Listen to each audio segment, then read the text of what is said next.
Hello everyone.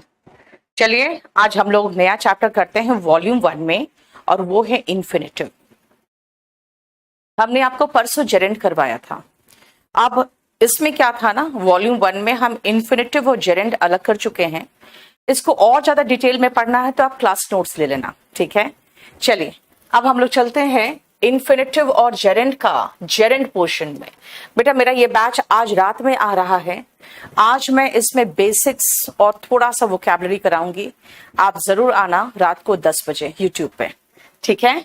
चलिए अब आओ हम लोग चलते हैं इन्फिनेटिव में, जो कि एक तरह का नाउन है। मैंने पहले भी आपको कहा था कि इन्फिनेटिव और जेरेंड नाउन है, वर्ब की क्वालिटी को रिटेन किया हुआ लेकिन नाउन है। अब जरा मैं देखती हूं कि इन्फिनेटिव एक प्रकार का नाउन है जिसमें वर्ब के गुण मौजूद है, और यही सेम चीज मैंने आपको पहले बताया था कि इनमें वर्ब के गुण मौजूद है लेकिन ये एक तरह का नाउन है। ये 2+ वर्ब का बेस फॉर्म एवं वर्ब का बेस फॉर्म दोनों में आता है, ठीक है। हालांकि हम थोड़ा एडवांस लेवल में पढ़ेंगे तो परफेक्ट इन्फिनेटिव भी आता है, लेकिन यहां कह सकते हैं हम सिर्फ कि ये वर्ब का बेस फॉर्म, यानी जिसको हम बेयर इन्फिनेटिव कहेंगे। जिसको हम बेयर इन्फिनेटिव इसलिए कहेंगे क्योंकि उसमें से 2 हट जा रहा है, और दूसरा फॉर्म है इन्फिनेटिव। इन दोनों के फॉर्म में आता है, यानी 2+ वर्ब का बेस फॉर्म इन्फिनेटिव और सिर्फ वर्ब का बेस फॉर्म दोनों में आता है। इन्फिनेटिव्स का प्रयोग किसी वर्ब, सब्जेक्ट, ऑब्जेक्ट या सेंटेंस के कॉम्प्लीमेंट का मतलब होता है जो कंप्लीट करता है, के रूप में इस्तेमाल हम कर सकते हैं। अब देखो कैसे कर सकते हैं। अगर मैं कहूं आई वॉन्ट टू गो, तो वर्ब के बाद ऑब्जेक्ट के रूप में आ रहा है गो। अगर आप कहोगे होम ऑब्जेक्ट है मैम, तो मैं कहूंगी कि देखो ठीक है होम ऑब्जेक्ट है, लेकिन इधर अगर वर्ब के हिसाब से देखें तो टू गो ऑब्जेक्ट के रूप में आ रहा है।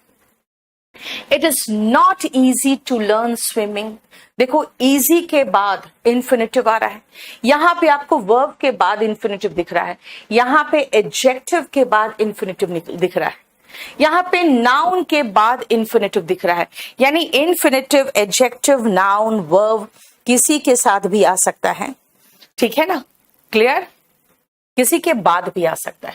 फिर आओ अगर हम नाउन के प्लेस की बात करें तो देखो जरा ध्यान से, टू और इज ह्यूमन, यानी कि गलती करना इंसानी फितरत है।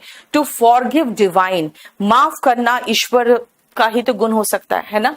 इसीलिए सब्जेक्ट के रूप में देखो टू और आ रहा है। ही लाइक्स टू सिंग होगा, ही लाइक्स कर दो, ही लाइक्स टू सिंग, यानी ट्रांसिटिव वर्ब के ऑब्जेक्ट के रूप में जरा देखो, ट्रांसिटिव वर्ब के ऑब्जेक्ट के रूप में। अब what is transitive verb? Transitive verb होता है जब आप किसी वर्ब के बाद एक ऑब्जेक्ट की जरूरत पड़ती है वरना मीनिंग क्लियर नहीं होता, उसी को कहते हैं ट्रांसिटिव वर्ब। जरा ध्यान से देखो, ठीक है।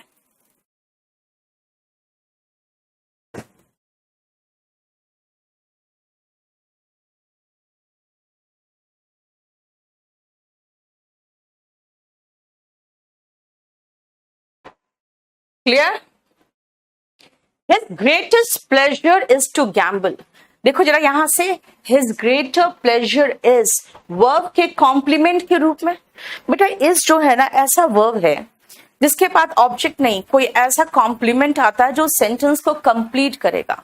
His greatest pleasure, यहाँ सब्जेक्ट कॉम्प्लीमेंट है, इस सब्जेक्ट को कॉम्प्लीमेंट कर रहा है, यानी सब्जेक्ट के मीनिंग को कंप्लीट कर रहा है ना। देखो इज टू गैम्बल, गैम्बल मतलब जुआ खेलना, यानी मैंने आपको दिखा दिया यार, वर्ब के बाद भी आया, नाउन के बाद भी आया, एडजेक्टिव के बाद भी आया, वर्ब के कॉम्प्लीमेंट के रूप में भी आ रहा है, सब्जेक्ट के रूप में भी आ रहा है, और ऑब्जेक्ट के रूप में भी आ सकता है ना। अगर मैं यहां पर देखूं ही लाइक्स, तो बेटा ये ऑब्जेक्ट के रूप में आया ना, ठीक है। इसीलिए मैं कह सकती हूं इनफाइनाइट्स एक प्रकार का नाउन है, लेकिन वर्ब के गुण को बनाए हुए, ठीक है ना, वर्ब का गुण बनाए हुए, क्योंकि एक तो ये वर्ब से बना हुआ है, दूसरी बात है कि इसके बाद हम एडवर्ब भी ले लेते हैं कई बार। जैसे मैंने आगे लिखा था I want to go home, तो देख रहे हो वहां पे एडवर्ब ले रहा है होम, वहां पे एडवर्ब याद रखना।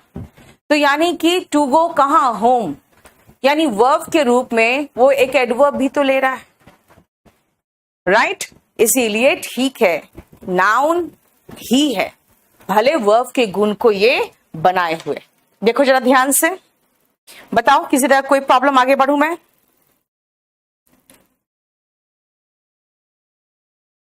अच्छा, वांट्स दिया हुआ है, ठीक है, कोई इश्यू नहीं बेटा, मैंने कुछ करेक्शंस करवाए हैं बाद में, ठीक है ना। अब आते हैं आगे, जरा देखो कि ठीक है, अगर आप कहोगे, कह सकते हो कि मैम अगर आप कह रहे हो नाउन है तो पहले बताओ ना नाउन कैसे है। जैसे मैंने आपको जेरेंड में कहा था कि भाई अगर नाउन है तो सब्जेक्ट और ऑब्जेक्ट के प्लेस पे आता है ना। अगर वर्ब है तो एक एडवर्ब ले सकता है, अगर वर्ब है तो एक ऑब्जेक्ट ले सकता है। तो भाई अगर ये दोनों चीजें मुझे फिट हो जाएगा कि हाँ ऑब्जेक्ट भी ले रहा है वर्ब की तरह, एडवर्ब भी ले रहा है वर्ब की तरह, और नाउन की तरह सब्जेक्ट ऑब्जेक्ट के प्लेस पे आ रहा है, तभी तो इन्फिनेटिव है। क्यों बताया मैंने, अगर वो वर्ब है तो ट्रांसिटिव वर्ब्स जो होते हैं के बाद एक कर्म यानी कि ऑब्जेक्ट की आवश्यकता पड़ती है। अगर वो ट्रांसिटिव वर्ब है, बेटा ट्रांसिटिव क्रिया का मतलब हो गया ट्रांसिटिव वर्ब, है ना। अगर वो ट्रांसिटिव वर्ब है तो इसके बाद एक ऑब्जेक्ट की जरूरत पड़ती है, और वर्ब की विशेषता एडवर्ब बताता है। अगर ये दोनों पॉइंट्स मेरा कंप्लीटली एकदम सही होगा तो इसका मतलब वो वर्ब की विशेषता बताए हुए। लेकिन अगर नाउन है तो उसका प्रयोग सब्जेक्ट और ऑब्जेक्ट के स्थान पर होता है, आपको पता ही है। अब चलो, अगर उदाहरण के सहायता से हम ये साबित कर दे कि इन्फिनेटिव वर्ब एवं नाउन दोनों की विशेषता प्रदर्शित करते हैं, तो हम निश्चित तौर पे कह पाएंगे कि हाँ इन्फिनेटिव वर्ब नाउन है। भाई वर्ब है तो वर्ब के गुण दिखाइए ना, और नाउन है तो नाउन के गुण दिखाइए। नाउन का गुण कहता है कि भाई वो सब्जेक्ट ऑब्जेक्ट के प्लेस पे आएगा। वर्ब कहता है भाई मैं वर्ब हूं तो मैं एक एडवर्ब लूंगा जो मेरी विशेषता बताएगा। और अगर मैं वर्ब हूं और ट्रांसिटिव वर्ब हूं तो बिना ऑब्जेक्ट के मीनिंग कंप्लीटली क्लियर नहीं होगा। अगर हम ये दोनों चीज दिखा दे कि हाँ नाउन के गुण भी है वर्ब के गुण भी है, तो हम कह जाएंगे भाई ये नाउन वर्ब है। देखो जरा ध्यान से, टू अर इज ह्यूमन, देखो सब्जेक्ट के रूप में आ गया, यानी ये नाउन है। आई लव टू डांस, देखो ऑब्जेक्ट के रूप में आ गया, बिल्कुल वर्ब है ना। देखो सॉरी, बिल्कुल नाउन है। To respect women is our moral duty, दिए गए वाक्य में, अब यहां पर देखो ध्यान से, इस दिए गए वाक्य में अगर मैं ये कहूं to respect women is our moral duty, ठीक है, 3rd नंबर सेंटेंस है। अब यहां देखो दिए गए वाक्य में टू रेस्पेक्ट नाउन है क्योंकि ये सब्जेक्ट के स्थान पर है, लेकिन टू रेस्पेक्ट वर्ब की तरह एक ऑब्जेक्ट वीमेन ले रहा है, देखो ना, है ना। सब्जेक्ट के प्लेस पे तो नाउन है, लेकिन वर्ब की तरह वीमेन, वर्ब के बाद ऑब्जेक्ट आता है, तो वर्ब की तरह ये वीमेन यानी एक ऑब्जेक्ट भी ले रहा है। टू रेस्पेक्ट क्या, वीमेन, समझ में आया। इसका मतलब है कि टू रेस्पेक्ट नाउन है, क्यों, क्योंकि सब्जेक्ट के प्लेस पे आया, लेकिन वर्ब की तरह एक ऑब्जेक्ट भी तो ले रहा है, यानी कि वर्ब का भी विशेषता दिखा रहा है।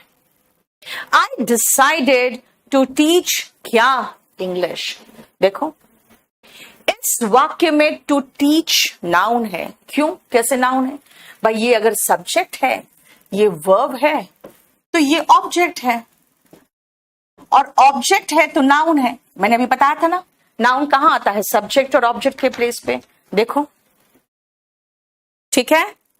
लेकिन डिसाइडेड के ऑब्जेक्ट के रूप में प्रयुक्त हो रहा है, जरा देखो, टू टीच क्या है, ऑब्जेक्ट के रूप में आ रहा है, लेकिन अगर हम टू टीच को वर्ब की तरह देखें तो ये एक ऑब्जेक्ट इंग्लिश को ले रहा है।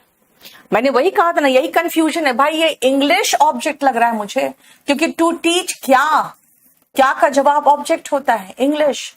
आई डिसाइडेड क्या, टू टीच, यानी इधर से देख रही हूं मुझे तो यहां पर ये ऑब्जेक्ट लग रहा है, और जब मैं इंग्लिश को ले रही हूं तो मुझे ये वर्ब लग रहा है, देखो, यानी कंफ्यूजन। आई डिसाइडेड क्या, टू लीव, अब कहोगे मैम ये वर्ब है, ये ऑब्जेक्ट है। भाई अगर ये ऑब्जेक्ट है तो द जॉब क्या है, अब बोलोगे लीव क्या, द जॉब, तो इसे ये तो मुझे वर्ब भी दिख रहा है, यानी इधर से सोचती हूं तो नाउन लगता है, और द जॉब के हिसाब से सोचती हूं तो वर्ब लगता है ना। इस वाक्य में नाउन की तरह टू लीव डिसाइडेड के ऑब्जेक्ट के रूप में प्रयुक्त हो रहा है, नाउन की तरह, लेकिन वर्ब की तरह ये एक ऑब्जेक्ट जॉब ले रहा है। देखो, वर्ब की तरह ये ऑब्जेक्ट जॉब ले रहा है। देखो,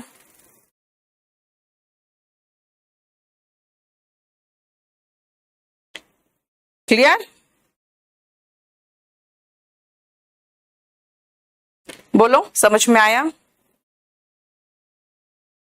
अब आओ नेक्स्ट। ऊपर दिए उदाहरण से हम कह सकते हैं कि इन्फिनेटिव्स नाउन वर्ब है, क्योंकि अगर हम इधर से देखते हैं तो मुझे ये नाउन लगता है, लेकिन अगर इसको ऑब्जेक्ट मान के चलते हैं तो वो वर्ब लगता है ना।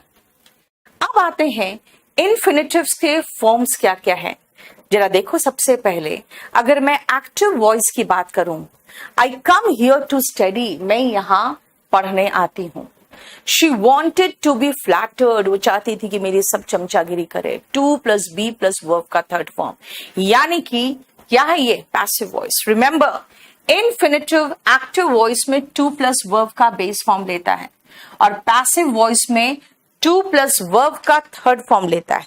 इसीलिए आप दिखा सकते हो इसको कि एक्टिव वॉइस में ये टू प्लस वर्ब का बेस फॉर्म लेता है, पैसिव वॉइस में to plus be plus V3 लेता है। ठीक है, अब आते हैं नेक्स्ट। देखो ध्यान से, इसके कितने फॉर्म्स हो सकते हैं ये कह रही हूं मैं। अच्छा, यहां पे देख लो, active voice I want to study, to plus verb का बेस फॉर्म, ये एक्टिव वॉइस हुआ इन्फिनेटिव का। Passive voice to plus be plus V3, ये पैसिव वॉइस हो गया। जरा देखो, है ना? Clear?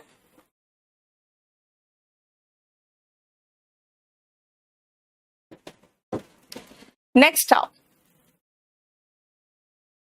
he admitted to have misused his rights। इसने जब एडमिट किया बेटा, उसके पहले उसने अपने अधिकारों को मिसयूज किया था, है ना? क्लियर? इसने जब एडमिट किया यानी स्वीकार किया, उसके पहले अपने अधिकारों को इसने मिसयूज किया था। तो जो पहले हो जाता है ना, उसको देखो हम लोग two plus half plus V3 के रूप में डिनोट करते हैं। देखो, है ना? टू हैव प्लस V3, ये परफेक्ट इन्फिनेटिव है। परफेक्ट इन्फिनेटिव बताता है कि ये जो फाइनाइट वर्ब में जो हुआ है ना, फाइनाइट वर्ब का मतलब होता है जो टेंस के अकॉर्डिंग चेंज करता है ना? इसके पहले ये हो चुका है, यानी ये फर्स्ट एक्शन है, ये सेकेंड एक्शन है। तो देखो, first action to have plus V3 के रूप में। ठीक है, इसको बहुत डिटेल में कराया है मैंने क्लास नोट्स में। He seemed to have been cheated। अब देखो, वही टू हैव प्लस V3 का पैसिव वॉइस बनाओगे। बेटा, पैसिव वॉइस में आप पढ़ चुके हो क्या? ये हैव वाले केस में, परफेक्ट वाले केस में BEEN नहीं भूलते हैं। देखो, उसी को पैसिव वॉइस बनाना था, तो बन गया to have been plus V3, है ना? देखा, to have been plus V3, ये परफेक्ट इन्फिनेटिव का पैसिव वॉइस है। राइट? मैं कॉन्टिन्यूस में आऊं, वो ऐसे बन रहे थे जैसे कि उनके पास समय नहीं है। देखो, they pretended to be running out of time, continuous infinitive, to be running, 2 plus B plus V1 ing। देखो, ठीक है? Yes Srishti, thank you so much. Vikas, मिलने आ जाया करो कभी भी, इसमें क्या है ना?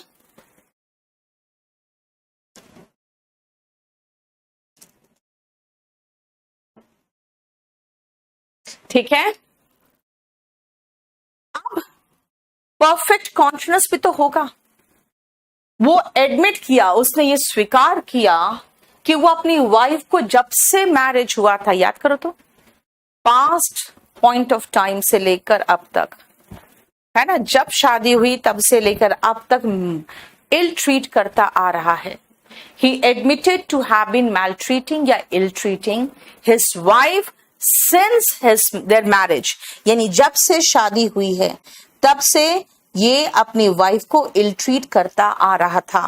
परफेक्ट कॉन्टिन्यूअस इंफिनिटिव का जरा स्ट्रक्चर देखो तो, to have plus been plus V1 ing, है ना, देखो यही तो है ना. टू हैव, मैं सबका स्ट्रक्चर साथ साथ लगाते जा रही हूं ताकि आप देख लो, अगर आपको उतारना तो उतार सकते हो. ठीक है, हम लोग देख रहे हो कितने तरह का हम लोगों ने इन्फिनिटिव देखा. हमने देखा इन्फिनिटिव का बेर इन्फिनिटिव. अभी तो बेर इन्फिनिटिव दिया भी नहीं इसमें मैंने, यहां पर एक बेर इन्फिनिटिव भी दे दो. आई विल नॉट लेट हिम गो. यहां पे ये जो गो है इसको अंडरलाइन या डार्क कर लेना और दिखाना खाली वर्ब का बेस फॉर्म. ये क्या है, ये बेर इन्फिनिटिव, ये बेर इन्फिनिटिव है. ठीक है, यानी एक एग्जाम्पल आप चाहो तो बेर इन्फिनिटिव का भी लगा दो. ठीक है, लिख लो, I will not let him go, है ना. और ये जो गो है इसको बोल्ड करके दिखा देना कि ये जो गो है ये बेर इन्फिनिटिव है. वर्ब का बेस फॉर्म. ठीक है, ऊपर दिए गए उदाहरणों से हम कह सकते हैं कि इन्फिनिटिव का प्रयोग एक्टिव एवं पैसिव वॉइस में दोनों में हो सकता है और सभी प्रकार के टेंस में हो सकता है. देखो ना, इंडेफिनिट में हुआ टू प्लस वर्ब का बेस फॉर्म, कॉन्टिन्यूअस में हुआ to plus be plus V1 ing, perfect में हुआ टू हैव प्लस V3, है ना. परफेक्ट कॉन्टिन्यूअस में भी हुआ to have plus been plus V1 ing. देखो इसमें टू हैव बीन मैलट्रीटिंग. यानी हर प्रकार के टेंस में इंडेफिनिट, कॉन्टिन्यूअस, परफेक्ट और परफेक्ट कॉन्टिन्यूअस सब में हो सकता है. ठीक है, क्लियर. हिमांशु, मेरा व्हाट्सएप नंबर ले लो बेटा, क्योंकि बात क्या है ना, मैं जनरली कॉल उठा नहीं पाती हूँ क्योंकि मैं क्लास में रहती हूँ. अभी आपका क्लास खत्म करने के बाद फिर एक और क्लास लेना है.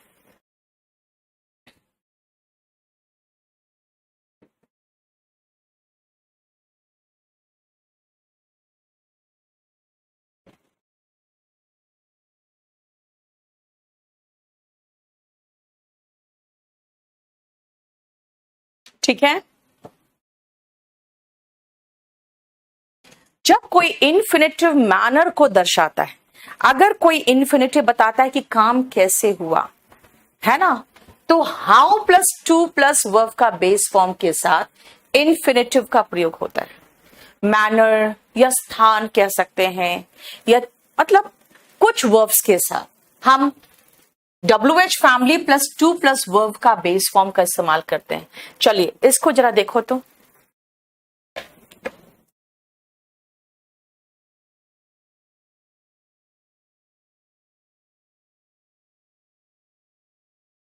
इसको जरा एक बार देखो.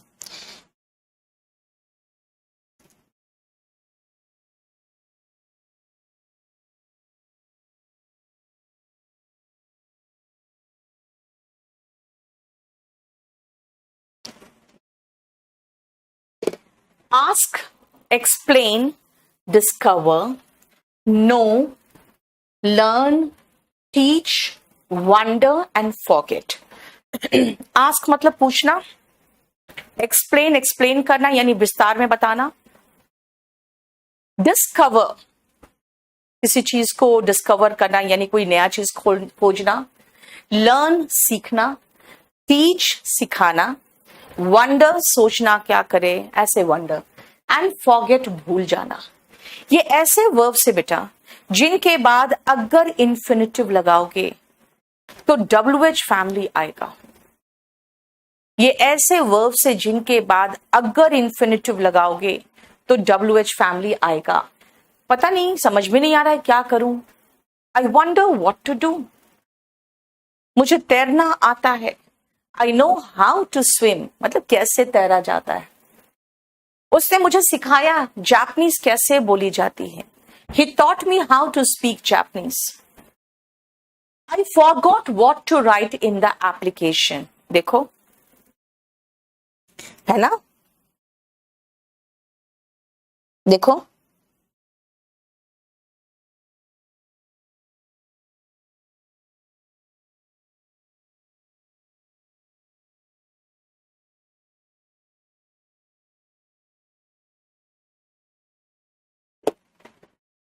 यानी wonder, know, teach, forget, learn, discover, इन सारे वर्ब्स में से दो वर्ब्स ज्यादा इंपॉर्टेंट है। That is wonder and know. इनके बाद जब भी इन्फिनिटिव आता है ना, एक WH फैमिली लगता ही लगता है। ठीक है, क्लियर? अब जरा इनको देखो एक नेक्स्ट पॉइंट पे। बेटा आप सारे पॉइंट्स पे क्वेश्चंस बनते हैं एग्जाम्स में, इसलिए उसको करा रहे हैं। ठीक है, यस, अगर आप किसी बैच में हो 25, 26, 27, 28 परविंदर, तो आप 1500 देकर A to Z बैच में कन्वर्ट हो सकते हो और उसमें फिर आपको स्पोकन भी हो जाएगा और कंपल्सरी भी हो जाएगा। बेटा असिस्टेंट कमांडेंट का जो पेपर है राहुल, उसका सेकंड पेपर आपका कवर होता है। मैं आपको बता दूं किसमें, कंपल्सरी इंग्लिश में। आप कंपल्सरी इंग्लिश ले लेना, ठीक है। I have no bed to sleep in, मेरे पास बिस्तर नहीं है जिसमें मैं सो सकूं। मतलब ध्यान से देखो, अगर नाउन के बाद इन्फिनिटिव आता है तो अगर वो नाउन कोई पर्टिकुलर प्रेपोजिशन लेता है ना, तो उस प्रेपोजिशन में सेंटेंस को खत्म करना। She needed a chair to sit on, इसका रीजन पता है क्या है? अगर मैं कहूं I need 2 sheets of paper to write, तो आप कहोगे मैम टू राइट क्या?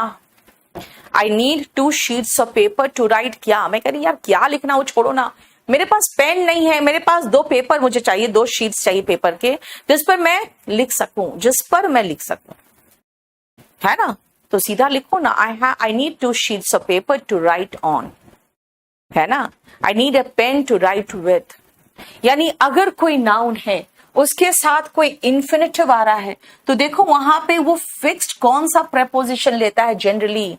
You write with a pen, तो मैं कहूंगी I need a pen to write with. You write on a sheet of paper, तो मैं कहूंगी I need a sheet of paper to write on.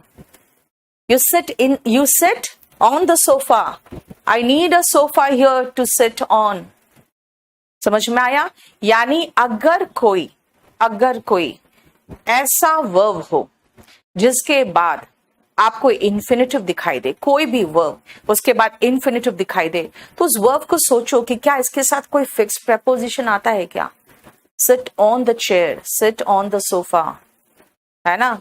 Right with a pen, of course आता है। तो बस उस प्रेपोजिशन को मत भूलना, ये पॉइंट इंपॉर्टेंट, ठीक है। और वही एक्सप्लेन करके मैंने लिख दिया, देखो।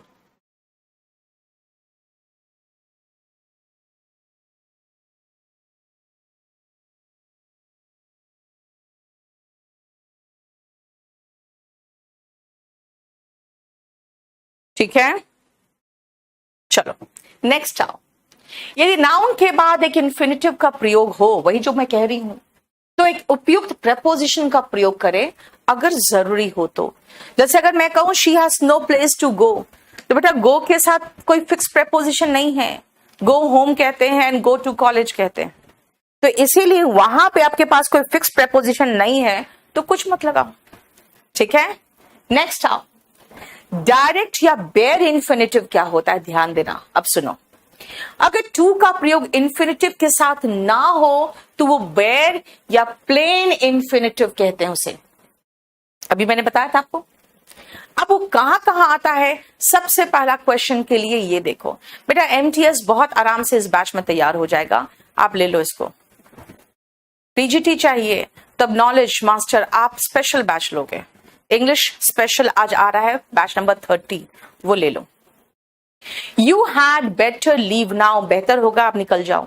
You had better leave now, had better के बाद लीव आ रहा है यानी वर्ब का बेस फॉर्म आ रहा है। I would rather die, die का मतलब वर्ब का बेस फॉर्म आया।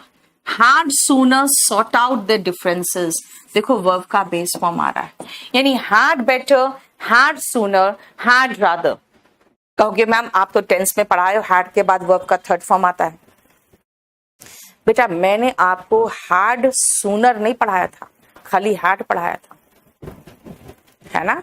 had sooner, had rather, had better के साथ वर्ब का बेस फॉर्म आता है और ये वर्ब का बेस फॉर्म ही को तो बेयर इन्फिनेटिव कहते हैं। वर्ब का बेस फॉर्म को ही तो बेयर इन्फिनेटिव कहते हैं, राइट। सुनो ध्यान से, you had better leave now, बेहतर होगा निकल लो। I would rather die than beg, भीख मांगने से बेहतर मैं मरना पसंद करूंगी। They had sooner sort out their differences than part ways, देखो इससे बेहतर होगा कि वो लोग पहले अपने डिफरेंसेस सॉर्ट आउट कर ले, अलग होने से तो बेहतर है, ठीक है।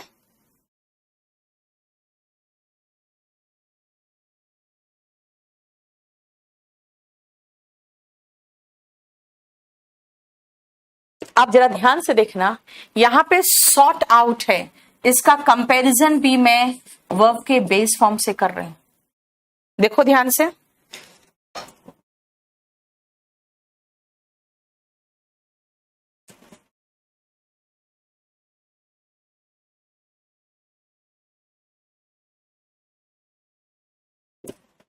ठीक है,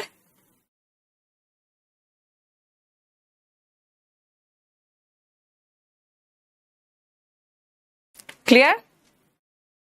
यानी एक और पॉइंट क्या पढ़ा आपने कि बेयर इन्फिनेटिव का प्रयोग होता है would rather, had better, had sooner. आप कहोगे had rather, had better, had sooner अगर वर्ब का बेस फॉर्म लेता है तो क्यों लेता है? इसलिए लेता है कि बेटा ये खत्म काम नहीं है, ये आगे की सलाह दे रहा है। और जैसे सजेशन देने के लिए आप मस्ट या शुड लगाते हो, वैसे बहुत स्ट्रॉन्ग रिकमेंडेशन के लिए हम had rather, had better, had sooner लगाते हैं, इसीलिए उसके साथ वर्ब का बेस फॉर्म आता है। और वुड रादर चॉइस बताता है, आप ये रादर वर्ड ही बता देता है बेटा कि चॉइस है, ठीक है। बेटा सीजीएल के लिए वॉल्यूम 1 ले लो, क्लास नोट्स ले लो और वॉल्यूम 2 ले लो, मोर देन सफिशिएंट है साजन, ठीक है। नेक्स्ट आओ, आप इस पॉइंट को देखो बहुत ध्यान से।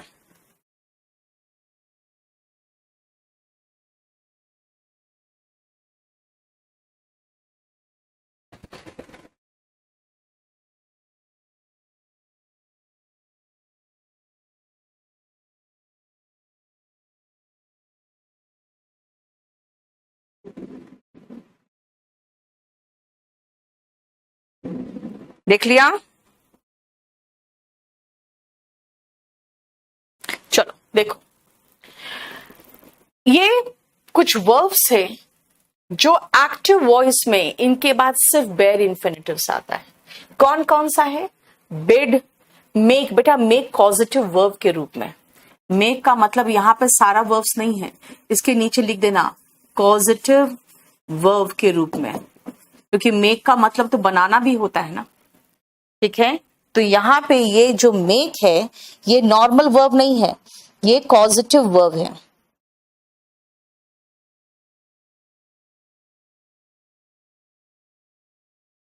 ठीक है।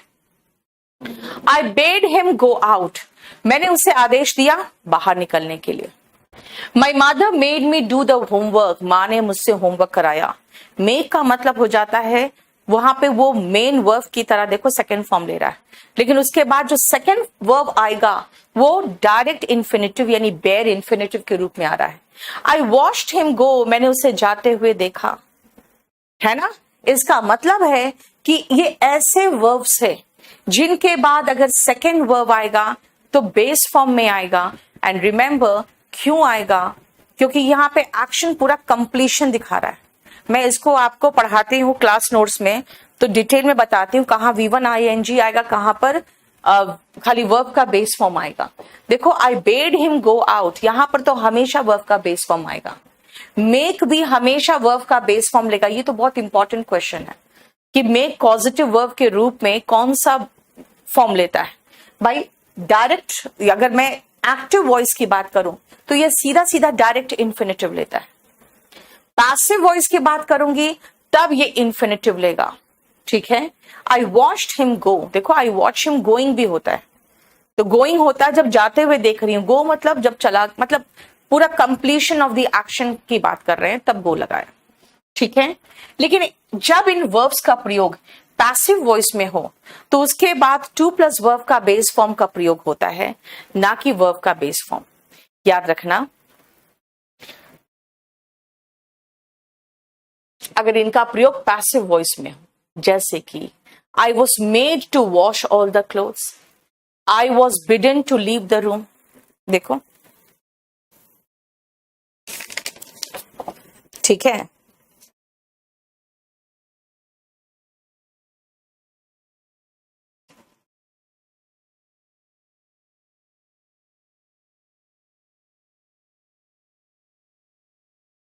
देखो तो पैसिव वॉइस तो सबको पता, सबको देखो, हम लोग सबकी आदत होती है, जानते हो, टू प्लस वर्ब का बेस फॉर्म लगाने की। जहां पे टू प्लस वर्ब का बेस फॉर्म नहीं लगेगा, बल्कि क्या लगेगा, वर्ब का बेस फॉर्म, क्वेश्चन वहीं से आएगा। इसलिए मेक का जो क्वेश्चन आता है ना पॉजिटिव वर्ब के रूप में, वो डायरेक्ट इन्फिनेटिव से आता है ना। यहाँ पे इन्फिनेटिव ऐसे भी पैसिव वॉइस में लगेगा, हमारी आदत तो ऐसे भी है लगाने की, राइट, तो इसीलिए वहां से नहीं आएगा। I was bidden to leave the room, मुझे आदेश दिया गया रूम से निकलने का। देखो बिडन के बाद टू प्लस वर्ब का थर्ड फॉर्म आ रहा है ना, बिड, बेड, बिडन। याद रखना, बोली लगाने के लिए बेटा हम लोग बिड लगाते हैं खाली, लेकिन बिड, बेड, बिडन जो होता है वो आदेश देने के लिए होगा, या जैसे फेयरवेल या गुड नाइट वगैरह बोलने के लिए, है ना। देखो, यानी मेक और बिड का प्रयोग अगर एक्टिव वॉइस के रूप में हो तो उसके बाद डायरेक्ट इन्फिनेटिव यानी बेयर इन्फिनेटिव आता है। अगर पैसिव वॉइस में होगा तब इन्फिनेटिव यानी टू प्लस वर्ब का बेस फॉर्म में आएगा। ठीक है, बोलो यहां तक कोई प्रॉब्लम आपको? नेक्स्ट आओ,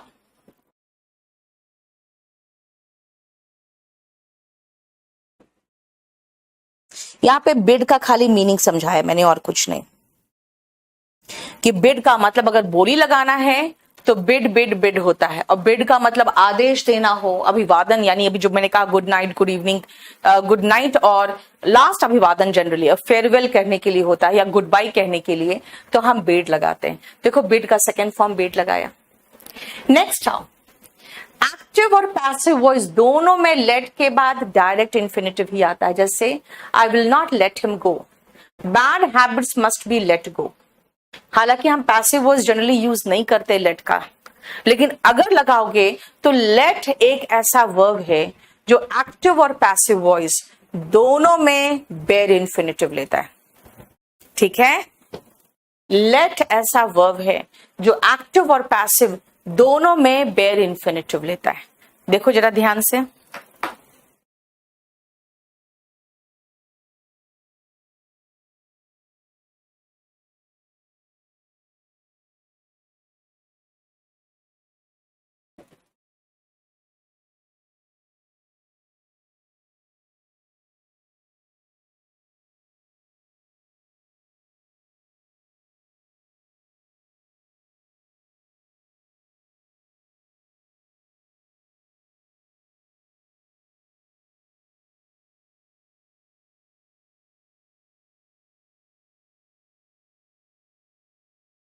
ठीक है, चलो अब नेक्स्ट आते हैं नीड का। नेक्स्ट पॉइंट पे आइए, नीड पे। देखो नीड का क्या है, you need not to worry, गलत है बेटा। नीड ऐसा वर्ब है जिसके बाद सेकेंड वर्ब आता है ना, तो टू प्लस वर्ब का बेस फॉर्म आता है, लेकिन सिर्फ पॉजिटिव वाक्य में। नेगेटिव वाक्य में नीड नॉट के बाद सीधा वर्ब का बेस फॉर्म आता है, यानी कि बेड इन्फिनेटिव। वैसे ही डेयर नॉट के बाद भी to disobey the traffic rules, यानी हिम्मत मत करना, है ना। हम लोग हिम्मत नहीं करते हैं ट्रैफिक रूल्स को तोड़ने का। We dare not disobey. क्या कह रहा है? Need I to take the exam, ये भी गलत है। Need I take the exam, यानी ये एग्जाम्पल से क्या स्पष्ट हो रहा है? देखो कि नीड और डेयर जब ऑक्सिलरी वर्ब की तरह, यानी हेल्पिंग वर्ब की तरह नेगेटिव और इंट्रोगेटिव सेंटेंसेस में आते हैं, तो उनके बाद डायरेक्ट इन्फिनेटिव्स का प्रयोग होता है। ये आप डिटेल में मॉडल्स में भी करते हो।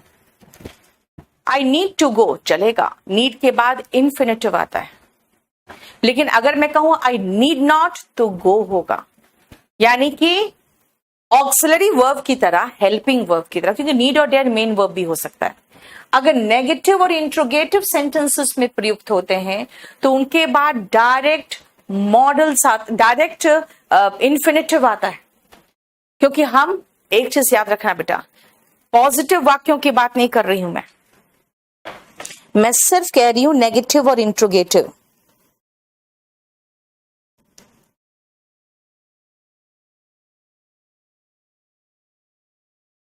ठीक है, पॉजिटिव वाक्य में चाहो आप लिख सकते हो, पॉजिटिव वाक्यों में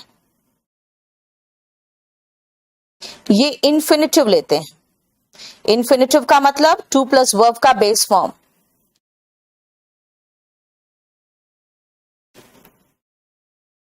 और एग्जाम्पल चाहो लिख दो, I need to take the exam.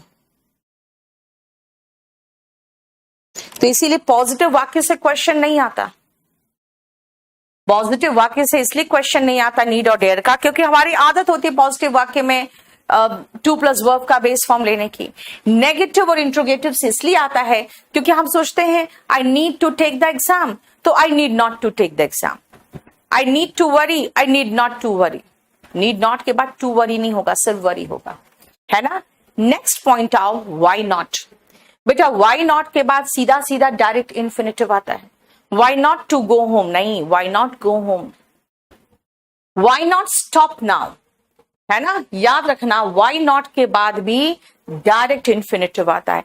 एक एक पॉइंट पे ध्यान से देखो और सोचो इस पर, सेंटेंसेस आप सोच के चलो कि हम इनके बाद वर्ब का बेस फॉर्म लेते हैं, किनके बाद लेते हैं और किनके बाद नहीं लेंगे।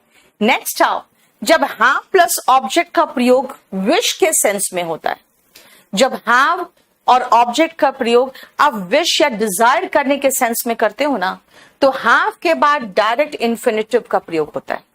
तब हम हैव के बाद डायरेक्ट इन्फिनेटिव लगाते हैं। I will have him speak the truth, I will have him. देखो हैव हिम, हैव ऑब्जेक्ट एक विश के सेंस में, यानी एक तरह से मैं उससे बुलवा लूंगी, मतलब एक डिजायर के सेंस में, या एक कह सकते हैं कि अपने जिसको कहते हैं ना मन में ठान लिया, उसके सेंस में। I will have him speak the truth, मैं उससे सच बुलवा लूंगी। ठीक है, देखो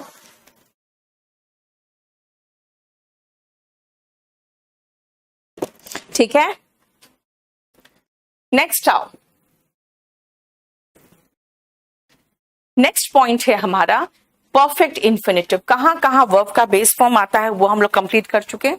अब आते हैं परफेक्ट इन्फिनेटिव कहां कहां आता है। देखो ध्यान से, परफेक्ट इन्फिनेटिव्स का प्रयोग तब होता है जब इन्फिनेटिव्स के द्वारा व्यक्त एक्शन फाइनाइट वर्ब के द्वारा व्यक्त एक्शन के पहले घटित हुआ। What is finite verb? जो टेंस के अकॉर्डिंग चेंज होता है, ये है finite verb. He admitted to have violated anti-corruption law many times. यहां एंटी करप्शन लॉज का उल्लंघन पहले हुआ और एडमिट बाद में किया गया है, इसीलिए एडमिट यहां पे क्या है? सेकेंड एक्शन है, ये ध्यान रखना। ठीक है, ये एडमिट फाइनाइट वर्ब है और ये सेकेंड एक्शन है। ठीक है, और एंटी करप्शन लॉ का उल्लंघन पहले हुआ है, इसलिए टू है प्लस V3 है। सुशील बेटा बहुत अच्छे से एग्जाम दे के आओ, मेरा आशीर्वाद हमेशा तुम लोग के साथ है। 83 है बट 84 लिखा हुआ है। ओके कुंदन, मैं भी देख लेती हूं। ठीक है, यहां एंटी करप्शन लॉ का उल्लंघन पहले हुआ है।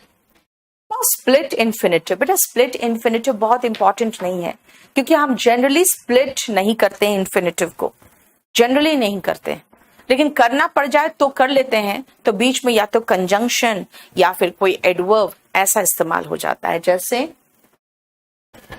एडवर्ब, कंजंक्शन इत्यादि के द्वारा अगर टू और वर्ब का बेस फॉर्म एक दूसरे से अलग हो जाए, स्प्लिट का मतलब तो वही निकलता है ना, अलग होना, है ना, अलग हो जाए और बीच में कंजंक्शन या एडवर्ब आ जाए, उसी को तो स्प्लिट इन्फिनिटिव कहते हैं। कई व्याकरण ज्ञाताओं का मत है कि स्प्लिट इन्फिनिटिव का कॉन्सेप्ट ही गलत है, लेकिन मॉडर्न इंग्लिश में पूरी तरह से स्वीकार्य है। मैंने आपको कहा ना कि जनरली हम नहीं करते हैं, लेकिन अगर जरूरत पड़ जाए तो कर देते हैं, है ना।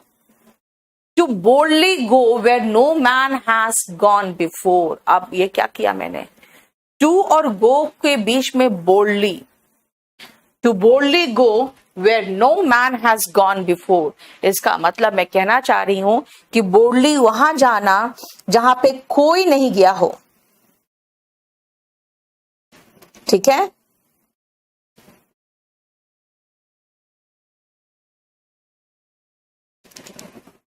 ठीक है, the population is expected to double, अब मैं कह रही हूं नहीं, to more than double in the next 10 years, यानी अगले 10 साल में पॉपुलेशन 2 गुने से ज्यादा डबल करेगा, है ना। यानी टू डबल के बीच में मोर देन, देख रहे हो हमने एक एडजेक्टिव भी लगा दिया, है ना, क्लियर। लेकिन मोर यहां पे बेटा एडजेक्टिव नहीं है, यहां एडवर्ब है, क्योंकि डबल वर्ब है, वर्ब की विशेषता एडवर्ब बताता है। यहां word more than to double को अलग कर रहा है, देखो। इसीलिए स्प्लिट इन्फिनिटिव हम लोग तब लगाते हैं जब वो मीनिंग को थोड़ा और ज्यादा अच्छा बना रहा है ना, और मीनिंग को ज्यादा क्लैरिफाई कर रहा है। देखो, निम्नलिखित वाक्यों को देखिए और समझे कि कैसे जेरेंड एवं इन्फिनिटिव के प्रयोग से वाक्य का अर्थ अलग हो जाता है। गो ऑन वर्ब का आईएनजी फॉर्म के साथ जारी रखना, he went on talking मतलब वो बात करता रहा, एंड गो ऑन के साथ इन्फिनिटिव लगा देंगे तो ये परिवर्तन दर्शाता है। जैसे he stopped talking about the problems and went on to describe the possible solution, मतलब go on का मतलब होता है एक चीज को छोड़ के दूसरी चीज में परिवर्तित करना, है ना। उसने प्रॉब्लम डिस्कस करना स्टॉप किया and went on to describe, यानी गो ऑन के साथ V1 ING लगाओगे तो जारी रखना, है ना। ही वेंट ऑन शाउटिंग, चिल्लाता रहा, है ना। He stopped working and went on to inspect the process, यानी कि कोई प्रोसेस को इंस्पेक्ट करने के लिए वो निकल गया काम छोड़कर। इसका मतलब है कि जब हम गो ऑन के बाद इन्फिनिटिव लगाते हैं तो वो कार्य के परिवर्तन को दर्शाता है, और गो ऑन के बाद जेरेंड लगाते हैं तो वो कार्य का जारी रखना दर्शाता है। देख रहे हो, इन्फिनिटिव और जेरेंड दोनों एकदम सेंटेंस के मीनिंग को चेंज कर दिया, है ना।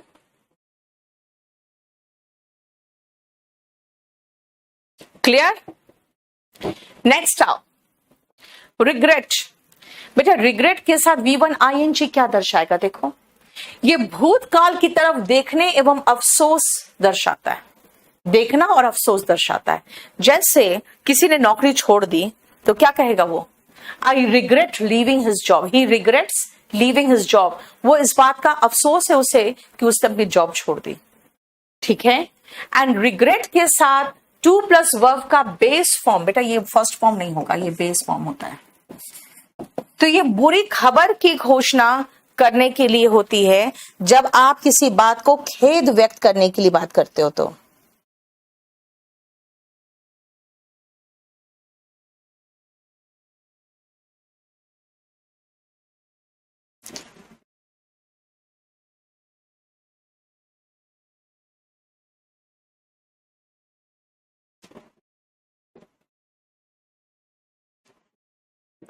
ठीक है, जैसे we regret to inform you that the flight has been cancel due to bad weather.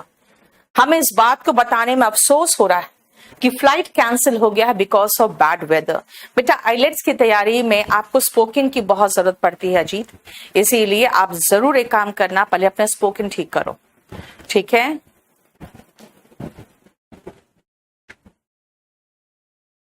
चलो जरूर स्पोकन सही करो बेटा, क्योंकि जानते हो आइलेट्स के उस इंस्टीट्यूट्स में जाओगे ना जहां पे आइलेट्स के एग्जाम्स के लिए बच्चे वगैरह तैयारी करने आते हैं, आप देखोगे सारे इंग्लिश मीडियम वाले होते हैं, वहां पे आपको इंग्लिश बोलना नहीं सिखाएगा,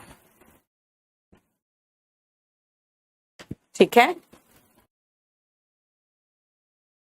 next out third, advice, allow, permit और फॉरबिड। ये जरा देखना, अगर इन वर्ब्स के बाद ऑब्जेक्ट का प्रयोग हो तो उसके बाद इन्फिनेटिव आएगा, अदरवाइज आईएनजी का फॉर्म आएगा। जैसे वी प्रोहिबिट, प्रोहिबिट के बाद ऑब्जेक्ट नहीं है, देखो स्मोकिंग लगा दिया, यानी इनके बाद अगर ऑब्जेक्ट नहीं है तो सीधा सीधा क्या आएगा, जेरेंड। और अगर उसके बाद ऑब्जेक्ट लगा दिए तो we prohibit people to smoke here. देख रहे हो कितना बढ़िया, वी प्रोहिबिट स्मोकिंग हियर, लेकिन बीच में इंसान का नाम दे दिया पीपल, वी प्रोहिबिट पीपल तो टू स्मोक। जैसे एडवाइस के बाद सीधा जेरेंड लगाया, I wouldn't advise taking the car to Chandni Chowk, भाई वहां बहुत जाम लगता है, I wouldn't advise taking the car. लेकिन एडवाइस के बाद अगर ऑब्जेक्ट लगा दिए तो जेरेंड नहीं इन्फिनिटिव आएगा, I wouldn't advise anyone to take the car to Chandni Chowk. देख रहे हो, यानी इन्फिनिटिव जेरेंड का ध्यान रखना, ये कई बार मीनिंग को चेंज कर देता है, ठीक है। आप एक काम करो, आज यहीं तक रहने दो, नेक्स्ट क्लास में, क्योंकि अभी मुझे एक क्लास तो और जरूरत पड़ेगी है, इसका बहुत सारा पोर्शन बाकी है, ठीक है। अब याद रखना, आज रात में मैं आ रही हूं बेटा नया बैच लेकर, ये बैच नंबर 30 लेके मैं आ रही हूं आज रात में, ठीक है। इसका डेमो चलेगा रात को 10 बजे, ये जरूर कर लेना। और जिन लोगों को कहोगे कि नहीं मैम मेरा स्पोकन भी खराब है, मेरा रिटन भी खराब है, मेरा इंग्लिश पूरा खराब है, आप वो A to Z बैच ले लेना, ठीक है। बस चलिए नेक्स्ट क्लास में आपसे मुलाकात होगी परसों। Thank you so much.